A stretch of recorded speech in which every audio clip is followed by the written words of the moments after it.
এরকম বন্ধুগণ আজকে আমি শাপলার ডেটা রাঁধিব। আপনারা দেখক আমি কিলা রাঁধি। প্রথমে আমি তেল দিব, বিসমিল্লাহির রহমানির রহিম।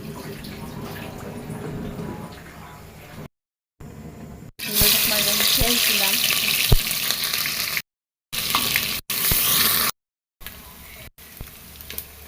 লবণ দিলাম,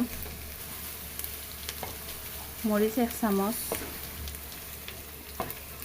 হলুদ 2 চামচ,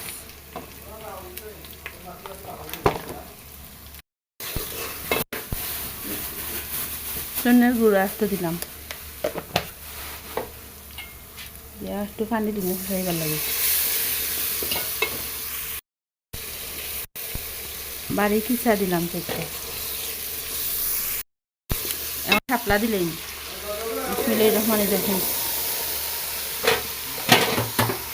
কাঁচামরিচ ফাড়িয়ে দিলাম।